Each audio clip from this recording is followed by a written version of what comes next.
Acompanhar esta apresentação às autoridades por parte destes detidos. É o assunto que abordamos no Essencial Now, agora aqui em estúdio com César Afonso, ex-inspetor da Polícia Judiciária, Pedro Proença, advogado, e Sérgio Vitorino, jornalista. Muito boa tarde a todos, obrigada pela presença. Senhor Inspetor, comece por si. Infelizmente não é o primeiro caso que nós vemos deste género e nos últimos anos, na realidade, tem-se sucedido este tipo de notícias. Há facilidade em montar estes esquemas? Sim, muito boa tarde a todos, antes de mais. Facilidade, não diria bem que há uma facilidade. Podemos também falar nisso, mas foi uma pergunta um bocadinho direta e fico. Porque... Mas faça o seu enquadramento. O que há aqui há uma necessidade de trabalhadores agrícolas para este setor, e não só, nós podemos... Mas isso é uma necessidade já referenciada há muito tempo, não é? Trabalhadores agrícolas, mas também há outras áreas, nomeadamente o futebol, nomeadamente a nível da prostituição, das redes de prostituição, o tráfico de pessoas e neste caso... Há outros setores, sim. Há outros setores dele.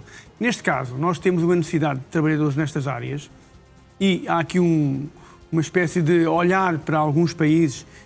Os países que estão aqui envolvidos são países Índia, Nepal, Paquistão e Bangladesh. Bangladesh, que têm rendimentos muito baixíssimos, portanto, em termos de rendimentos lá per capita é muito baixo, e aqui qualquer rendimento mínimo em Portugal é suficiente para eles.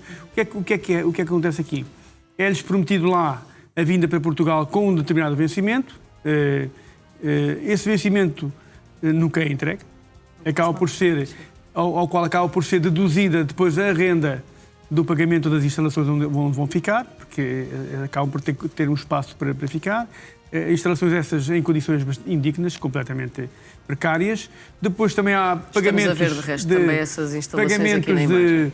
Da energia, da alimentação, tudo aquilo que... Portanto, no final do dia ou do mês, restam-lhes alguns míseros euros para conseguirem sobreviver, para conseguirem ir, pelo menos, buscar um maço de tabaco, que é isso que sobra.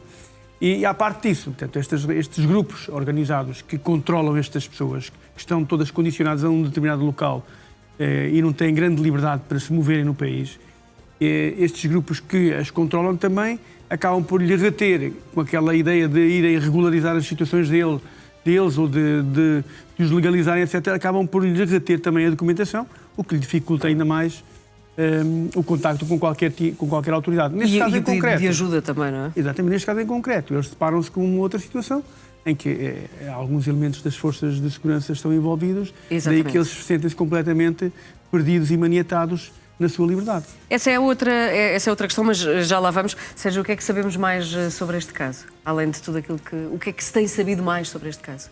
De facto, aqui o que revela em relação a outros casos do género é a organização fazer-se valer de elementos das forças de segurança, nomeadamente de GNRs, porque o PSP aqui já explica a sua participação. Sim, deste sargento. Para, digamos, coagir estes imigrantes ilegais a não levantarem problemas, para já a trabalharem e não fugirem das zonas onde estão a trabalhar.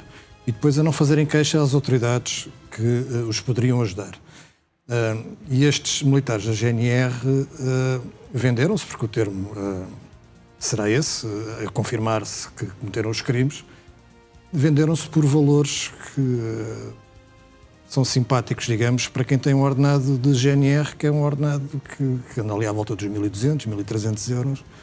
Estas pessoas recebiam cerca de 200 euros por dia para fazer este serviço para esta rede. O valor que era dobrado ao fim de semana. Era algo muito rentável para haver esse tipo de pagamento. Não, e basta ver, porque o número de pessoas envolvidas, que era algo que foi passando de boca em boca e um amigo foi chamando o outro, o colega chamou aquele, etc. O elemento da PSP aqui entra como organizador do esquema, no sentido em que a familiar dele tem uma empresa de contratação de mão de obra, e este agente da PSP seria talvez o angariador dos militares da GNR para estas funções.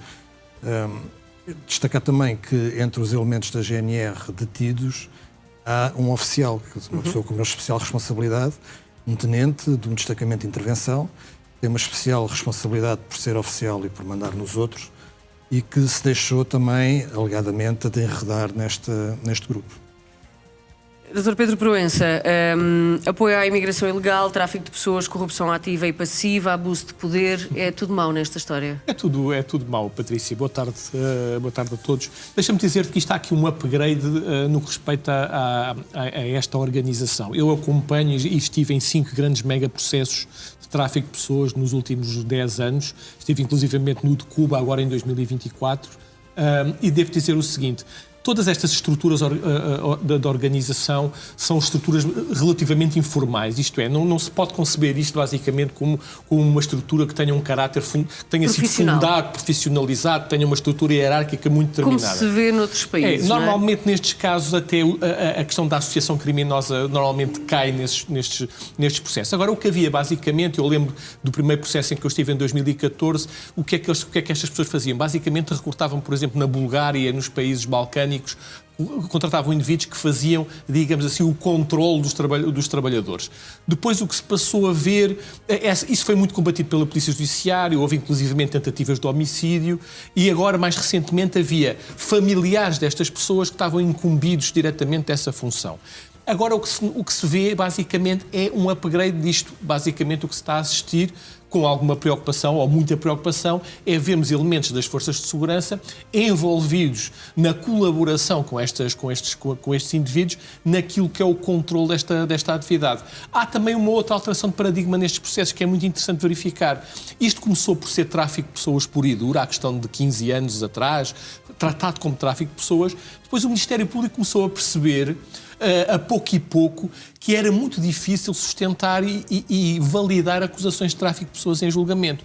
Porque, ao contrário do que pode parecer, há aqui algumas nuances que impedem a consideração como tráfico de pessoas. E em todos estes processos, e passaram pelas mãos processos que envolviam centenas de vítimas, o que é que se verificava? Que estas pessoas, algumas delas, repetiam-se de processo como vítimas. O que significa isto? Que estas pessoas não deixavam de regressar a Portugal depois de serem alegadamente vítimas de tráfico de pessoas. Portanto, havia processos, eu tive em vários processos em que havia vítimas que se repetiam de processo para processo e que voltavam para Portugal sem qualquer problema. Nunca houve aqui situações, ao contrário do que se diz, de apreensão de documentos. Sim, controle e retirada de parte do vencimento, sim, verificava-se. A questão das condições do alojamento também eram muito relativas e muito difíceis de provar. De qualquer forma, o que é que aconteceu? O Ministério Público está a optar claramente por apostar no auxílio à imigração ilegal, que é muito mais fácil de provar do que a questão do tráfico de pessoas. E é o que está a acontecer atualmente no julgamento em Cuba.